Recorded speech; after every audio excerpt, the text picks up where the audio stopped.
명상이란 무엇인가 세 번째 시간입니다. 좀 서론이 긴 느낌이 없지는 않아요. 그런데 지난번에 말씀을 드린 것처럼 명상이 무엇인지를 차근차근 정리해 들어가면은 인문학적인 여러 측면에서 고찰을 하면은 그 자체가 준 명상이 돼요. 이렇게 이해하는 과정 자체가 우리의 생각을 정리해주고, 그렇게 정리된 생각이 삶에 반영이 된단 말이에요. 그 반영이 되는 것이 삶의 질을 향상시켜 줍니다. 명상이라는 것은 결국 삶의 질을 향상시키는 거잖아요. 그런데 구체적인 방법을 통해서, 기법을 통해서 삶의 질을 향상시키는 명상 이전 단계에서 구체적인 방법은 없지만 이렇게 생각을 정리하고 사색을 하고 성찰을 하는 동안에 준비가 많이 된다 이거예요. 그래서 이제 서론적인 이야기가 길어지고 있는 것입니다.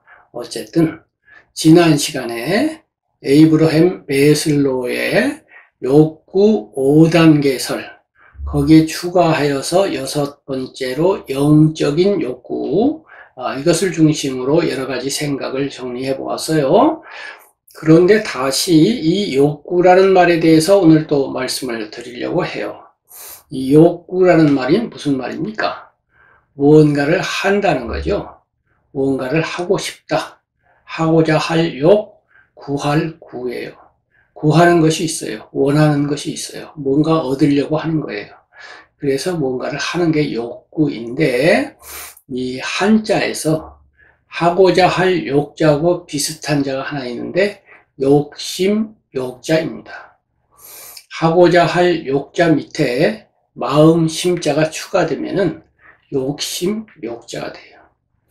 그래서 욕심이란 말이 이제 있는데, 대체로는 욕심 하면은 나쁜 뜻으로 많이 쓰여요. 그런데 좋은 뜻으로도 쓰이거든요. 그래서 좀 혼란이 와요. 예를 들어서 어떤 엄마가 자기 아들 또는 딸에게 이렇게 말을 할 수가 있죠. 너는 왜 그렇게 욕심이 많니? 이거는 나쁜 욕심이 많다 이거예요. 욕심이 적어야 되는데 많다 이거죠. 그런데 이번에는 또 너는 왜 그렇게 욕심이 없어? 라고 또 말할 수도 있거든요. 이거는 좋은 욕심이에요. 있어야만 할 욕심이 너는 왜 없느냐 이거예요. 이렇게 되어서 욕심이란 말이 긍정적으로도 쓰이고 부정적으로도 쓰입니다. 이렇게 돼서 혼란이 일어나기 때문에 제가 욕심, 욕구 이런 말들을 좀 명쾌하게 정리를 해보고 싶어졌어요. 그래서 조금 전에 말씀드린 것처럼 하고자 할 욕자가 있고 욕심 욕자가 있었잖아요. 그래서 하고자 할 욕자는 긍정적인 욕심으로, 욕심 욕자는 부정적인 욕심으로 써보자 이거죠. 그런데 똑같은 욕 이렇게 발음이 된단 말이에요. 그리고 우리나라 단어는 거의 80에서 90% 가량이 두 음절로 되어 있죠. 한 음절로 욕 이래버리면 귀에 딱 와서 박히지를 못해요. 그런 단어가 가끔 있어요. 불교 같으면 업이라는 단어가 이제 한 음절인데, 업 이렇게 하면 말하기가 좀 힘들고 듣기도 힘드니까 거기다가 보자를 붙여서 업보, 업력, 기타 등등, 악업 이렇게 두 음절로 해야 귀에 딱딱 와서 박히거든요. 그래서 하고자 할 욕자에다 구자를 넣어서 욕구 이렇게 하고요. 욕심 욕자에다가는 망자를 넣자고요. 바랄 망자예요. 욕망 이렇게 해서 욕구는 긍정적인 욕심, 욕망은 부정적인 욕심으로 정의를 내리고 이야기를 해보자고요. 물론 이것은 제가 그렇게 정한 것이지 사전적인 의미는 아닙니다. 그래서 다른 데 가서 이런 말을 사용하면 혼란이 올 거예요. 그렇지만 이제 제 강의 안에서는 욕구 하면은 긍정적인 욕심, 욕망 하면 부정적인 욕심으로 정해놓고 말씀을 드리겠습니다. 그런데 이번에는 욕심과 욕망을 합친 말이 또 필요해요. 뭔가를 바란다는 말을 좋게 바라는 것도 있고 나쁘게 바라는 것도 있는데 합쳐서 뭐라고 할 거냐, 이것이 또 문제가 돼요. 그래서 희구라는 말을 쓰도록 하겠습니다. 희망하고 구한다 이거예요.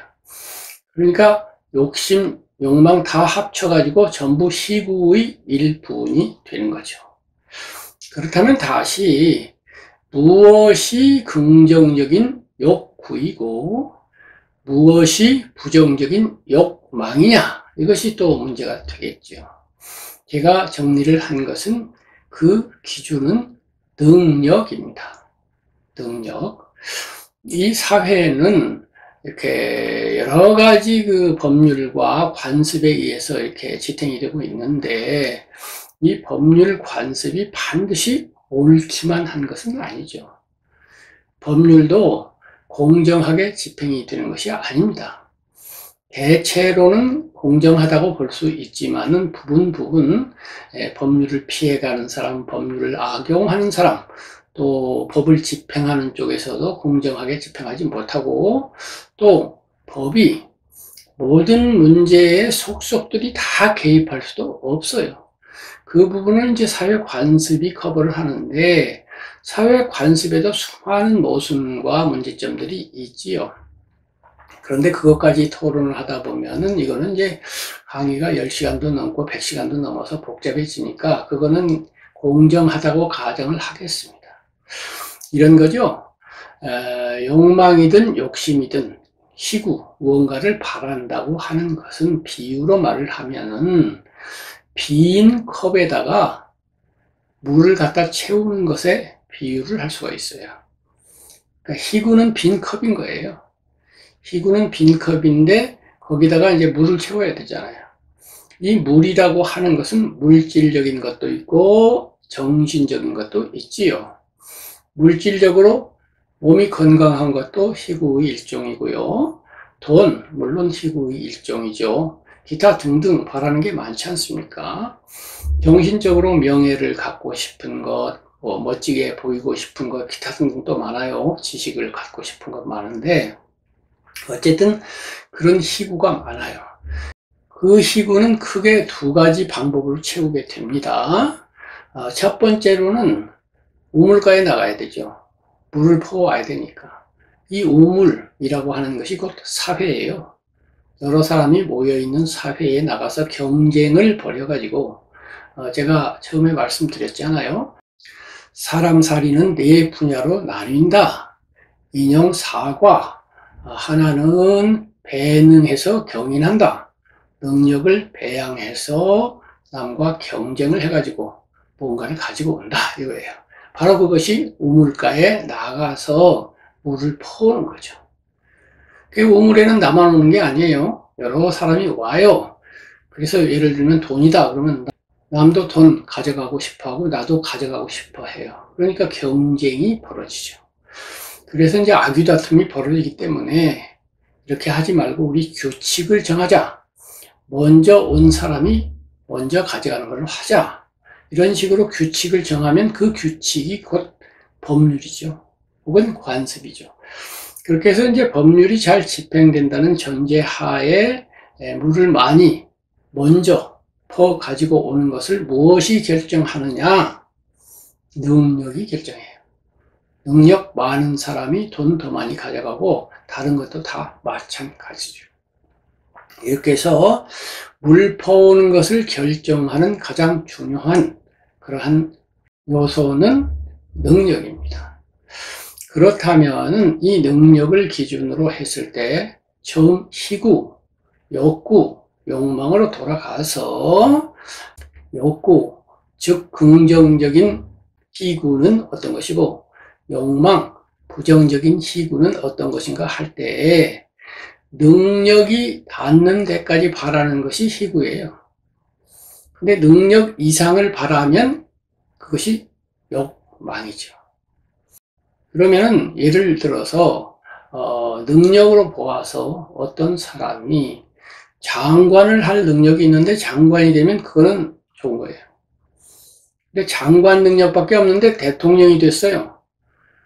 그러면 그게 좋은 일일까요? 많은 사람들은 좋다고 생각할지 몰라도 실제로는 그게 나쁜 겁니다. 왜냐하면 자기 능력에 벅차기 때문에 대통령으로서 실패할 거란 말이에요. 나라를 엉망으로 만들 거란 말이에요. 나라를 엉망으로 만들면 남에게도 피해를 주지만 자기 자신이 우선 피해를 입습니다. 그래서 자기의 자리를 알아야 돼요. 그래서 자기 능력에 벅차면 사양할 줄 알아야 합니다, 사실은. 돈도 그래요. 무조건 많기만 하면 좋을까요? 그렇지 않아요. 아주 불행한 사람 중에 하나가 예전 같으면 무능한 세자예요. 나라를 운영할 만한 왕이 될 만한 능력이 없는데 세자거든요. 그리고 왕이 돼요. 그리고 국정이 엉망진창이 되고 결국 쫓겨나거나 비참한 최후를 맞는 그런 왕들이 굉장히 많았잖아요. 그럼 무능한 재벌 2세는 어떤가요? 예를 들면 10조 원짜리 큰 기업이 있는데 그 기업을 물려받았는데 자기가 재산을 운영할 수 있는 능력은 약 1000억밖에 안 돼요. 그럼 100배나 많은 일을 맡은 거예요. 그러면 어떤 일이 벌어질까요? 보통 사람은 하루에 8시간 일하죠. 근데 8시간 일해가지고는 감당이 안 되죠. 8시간에 이것을 다 통제할 수 있어야 되는데 못해요. 여기저기 구멍이 뻥뻥 뚫리고 결국 기업이 도산하겠죠. 그럼 본인도 피해, 나라에도 피해, 직원들에게도 피해, 모두 피해 이렇게 됩니다. 그래서 돈이라는 것도 자기가 관리할 수 있을 만큼 내가 8시간 관리하고 나서 일 끝나고 나서 잠을 잘 때는 전혀 생각 안 해도 되고 쉴 때는 그냥 푹 쉴 수 있는 정도가 좋은 거지 너무 많아가지고 하루 종일 생각을 해야 되고 그렇게 하고도 감당이 안 돼가지고 거기에 치여버리면 이른바 그것이 이제 수전노죠. 수전노. 돈을 지키는 노예. 내가 돈을 부리는 주인이 아니고 돈이 나를 부리는 거예요. 8시간 일했으면 이제 내 마음대로 쉬어야 되는데 못 쉬고 계속 그 돈이 나를 막 부려먹는 거예요. 이렇게 되면 안 됩니다. 이렇게 해서 이제 능력이라고 하는 것이 감당할 수 있는 데까지 바라는 것. 이것이 이제 긍정적인 욕구예요. 그런데 그 이상을 되게 바라거든요. 사람은 욕심이 많으니까 바라게 돼요. 그래서 보통 사람에게 욕망이 어느 정도 있습니다.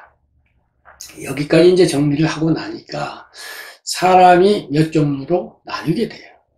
이 희구를 기준으로. 예를 들어 희구를 0에서부터 10까지 잡자고요. 그런데 어떤 사람의 능력이 5예요. 그러면 0에서부터 5까지 바라는 것은 아무 잘못이 없죠. 그것이 욕구죠. 근데 5를 넘어서기 시작하면서 욕망이 되죠.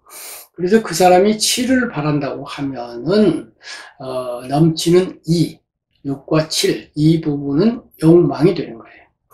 그래서 이 사람은 약간 능력을 벗어나는 그러한 바람직하지 않은 그런 것을 바라는 그런 사람이 되는 거죠. 그런데 이제 너는 왜 그렇게 욕심이 없어? 이러면은 그 사람은 능력이 5인데 4나 3밖에 바라지 않는 거예요. 여기서 중요한 것은 이제 내 능력이 어디까지인가를 이렇게 알아야 하는 건데 이거 참 어려워요. 제가 그 단이라고 하는 그 베스트셀러를 냈었잖아요. 근데 단을 쓸 때 저는 그런 긴 글을 쓸 수 있는 능력이 있는지 몰랐어요. 그때까지 문인이 된 다음 한 4년 지났는데 4년 동안 쓴 원고 총량이 단이라고 하는 책 한 권에 3분의 1, 4분의 1밖에 되지 않아요. 몇 년간 쓴 게요.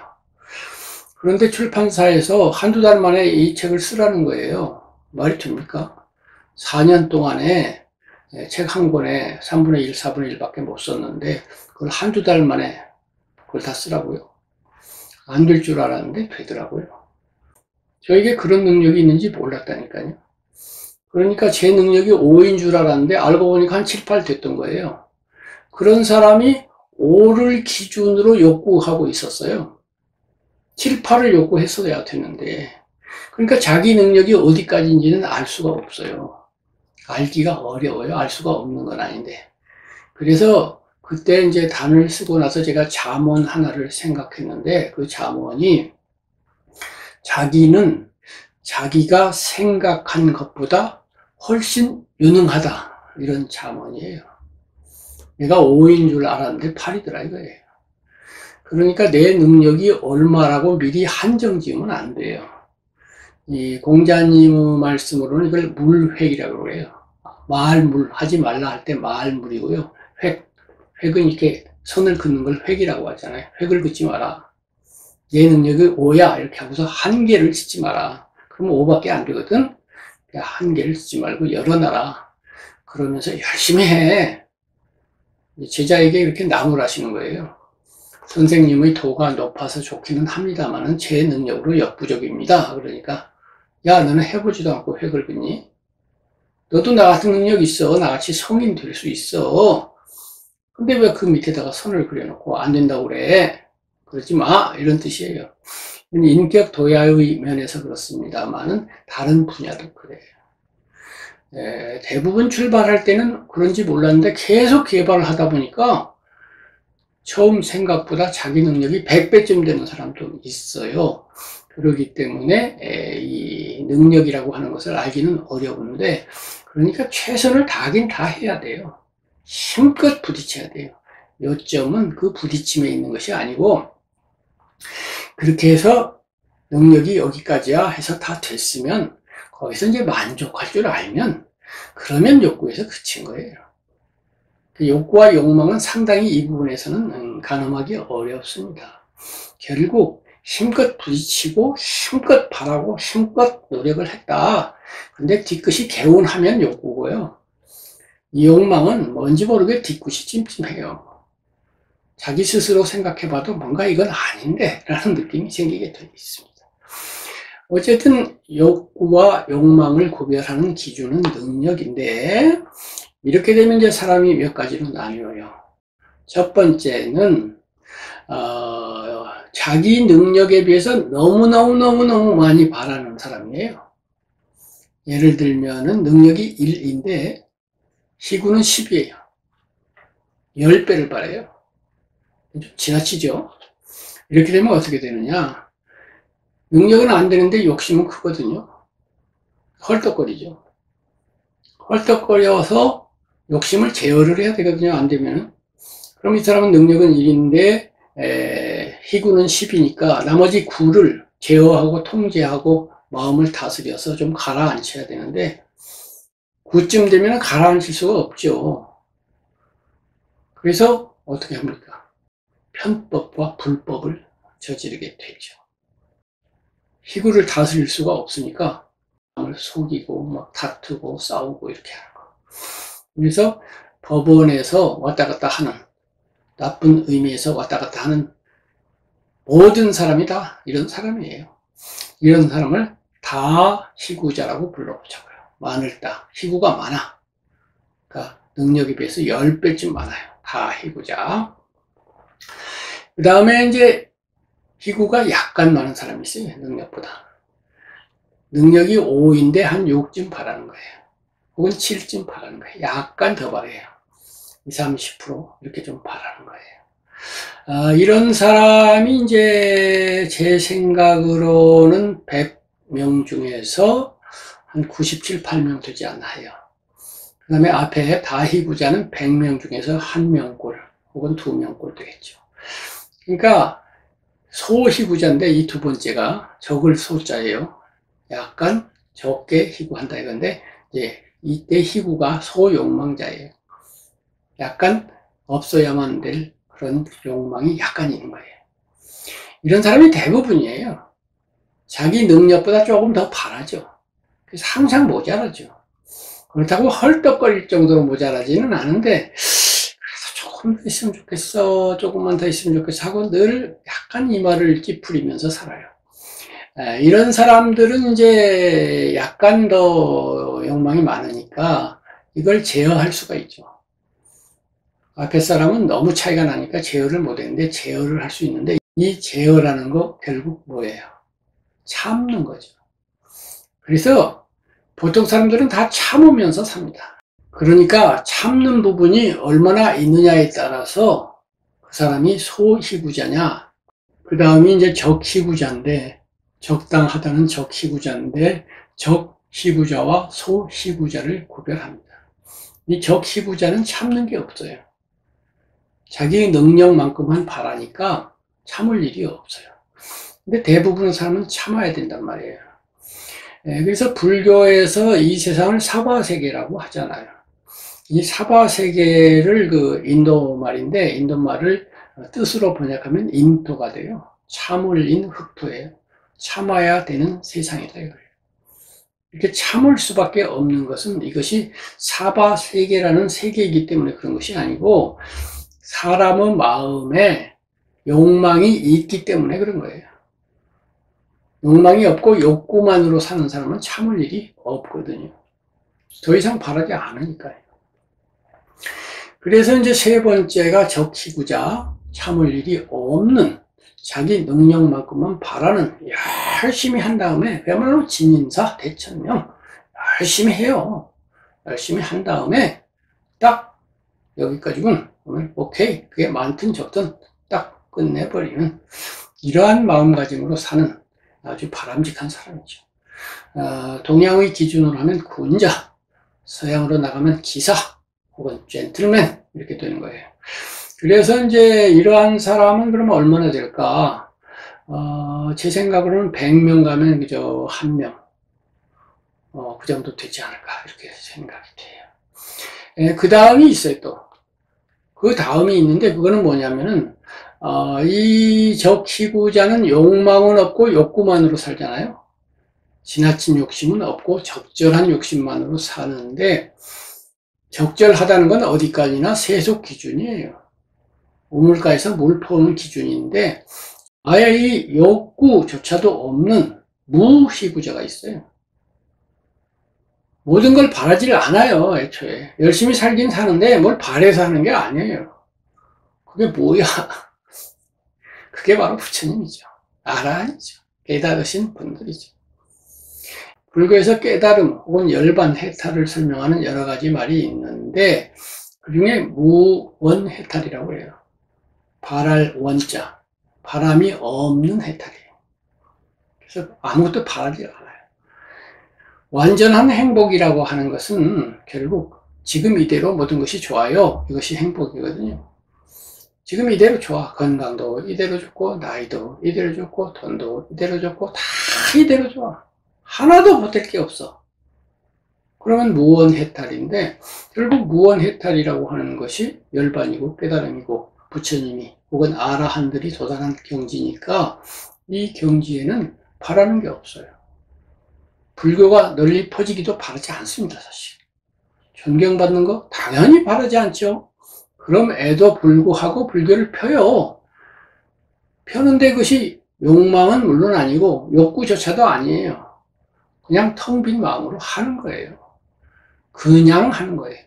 이 그냥이란 말이 너무 좋은 말입니다. 불교에서 그렇게 이야기하는 공이 부사로 하면 그냥이에요. 그냥 하는 거예요.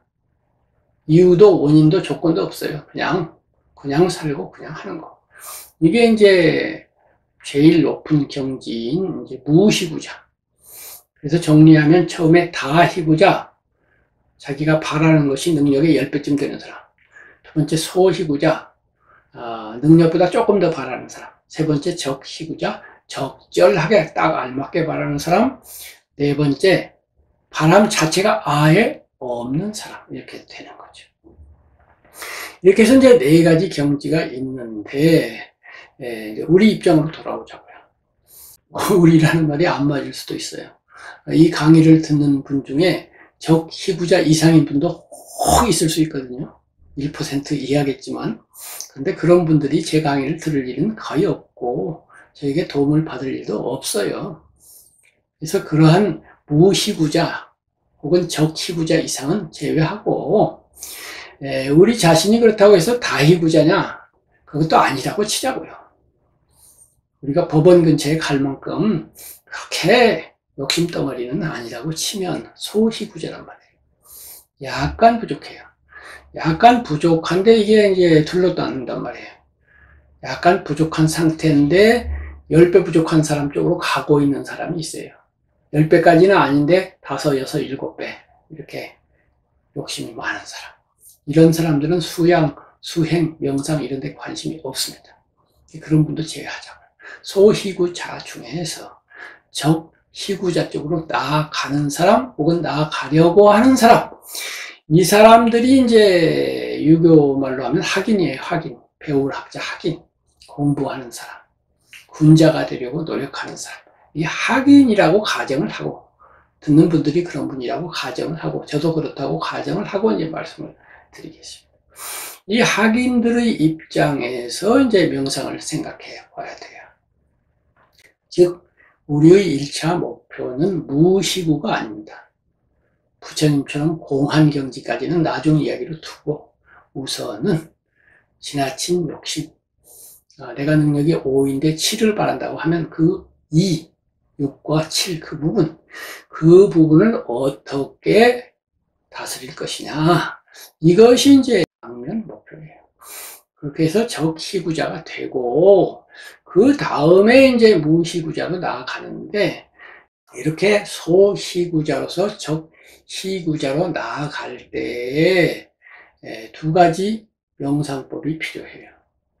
그 다음에 적희구자에서 무희구자로 나아가는 데에도 2가지 명상법이 필요한데, 같은 2가지 명상법이라도 쓸모가 조금씩 다릅니다. 그 2가지 명상법은 맨 처음에 말씀드렸던 것처럼 명상이 뭐였죠? 그렇죠. 집중력이라고 하는 정신의 한 능력과 통찰력이라고 하는 정신의 또 다른 능력을 이용한다고 그랬잖아요. 이 2가지 능력을 이용하는 것은 맞아요.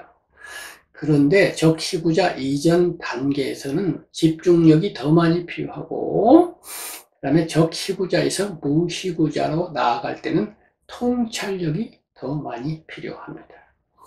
이 집중력은 그리고 능력 개발과 관련이 돼요.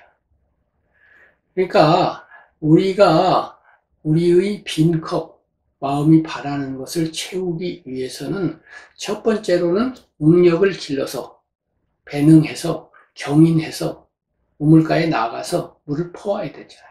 그러니까 능력을 길러야죠. 능력을 기르는 것이 이제 학교에서 공부를 하는 건, 뭐 체력 단련을 하는 건 많은데, 이것이 명상의 도움을 받을 수가 있어요. 집중력을 많이 길러 놓으면은 공부할 때 공부 잘 될 거 아니에요. 무슨 일을 할 때, 사무 처리를 할 때 잘 될 거 아니에요. 그래서 집중력을 향상시켜 놓으면은 명상이라고 하는 것으로서의 효과, 이 집중력은 마음을 안정시키고 평화롭게 하면서 행복하게 해주는 능력이 있어요. 그 자체만으로, 집중한다는 자체만으로. 근데 더불어서 집중력이 길러지면은 능력 향상이 된단 말이에요. 그래서 물 퍼오는데 도움이 돼요.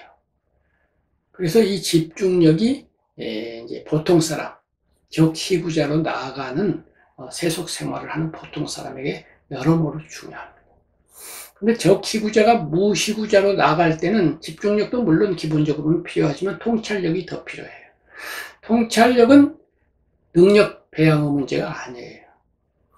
그야말로 마음을 비우는 문제예요. 능력과 상관이 없어요. 비유로 말하면은 이 컵에다가 물을 채울 때 방법이 물 퍼오는 방법만 있지 않아요. 2번째 방법이 있어요. 물을 계속 갖다 퍼 부어도 이 컵이란 놈이 신기하게 요술을 부려요. 컵은 잘한다고요. 컵이 1리터짜리였어요. 그래서 열심히 노력해서 우물가에 가서 물을 길어다가 채웠어요. 계속 차서 만족하고 있으면 좋은데, 자고 났더니 1.2 컵이 커졌어요. 그러니까 0.2 부족하잖아요. 또 채워요. 채워서 한두 달 만족을 했어요. 한두 달 지나니까 또 쭉 자라버려요. 또 채워요. 또 자라요.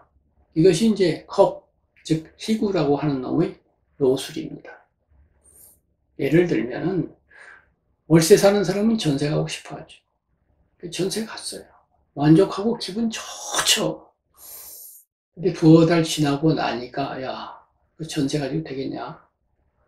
내 집이 있어야지. 그래서 컵이 쭉 자랐어요. 10년 걸려서 내 집 샀어요. 만족하죠. 역시 조금 지나니까 집이 좁아. 그래서 이제 집을 키우죠. 이런 식이에요. 어르신들 자녀 보고 그러죠. 야, 빨리 결혼해. 결혼했어요. 아들 낳아야지. 아들 낳았어요. 또 하나 낳아야지. 또 하나 낳았어요. 학교 보내야지. 학교 보냈어요. 대학 나와야지. 대학 나왔어요. 취직해야지. 그것이 없잖아요. 이게 바람이라고 하는 건 이렇게 자라는 특성을 가지고 있습니다. 그래서 컵을 채우기 위해서는 먼저 능력을 길러서 우물가에 나가서 물을 퍼오는 것도 중요하지만 두 번째 방법이 필요한 거예요. 컵을 조절해야 돼요.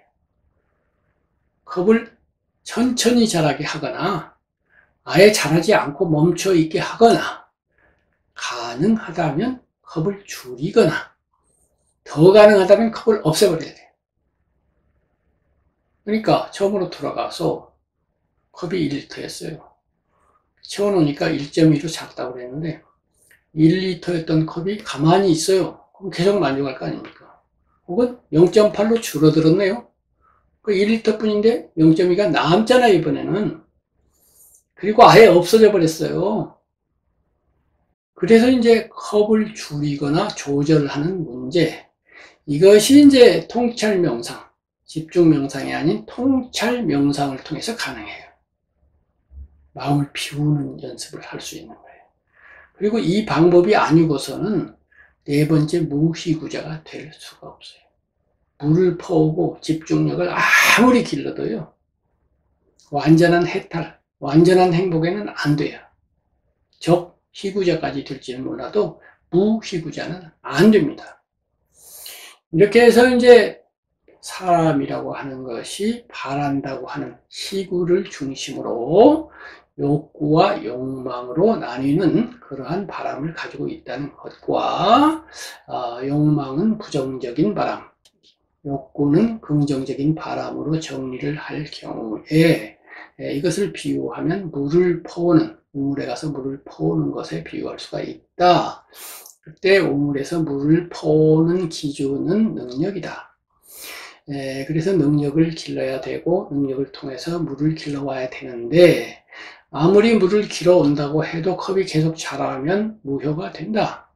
그러므로 만족을 위해서는 능력을 길러서 물을 퍼오는 것과 함께 컵을 조절하는, 기구를 조절하는 것이 필요하다. 더 나아가서 이제 출가 스님들은 물 퍼오는 걸 포기하신 분들이에요. 무소유자가 되잖아요. 그러니까 물 퍼오는 건 포기하고 나는 컵 조절에만 일생을 걸 거야 하고서 나가신 거예요. 그래가지고 컵 조절만 열심히 해가지고 해탈할 거야 이렇게 된 거예요. 그런 의미에서 최종 목표라는 측면에서 보면은 물 퍼오기보다는 컵 조절이 더 중요합니다.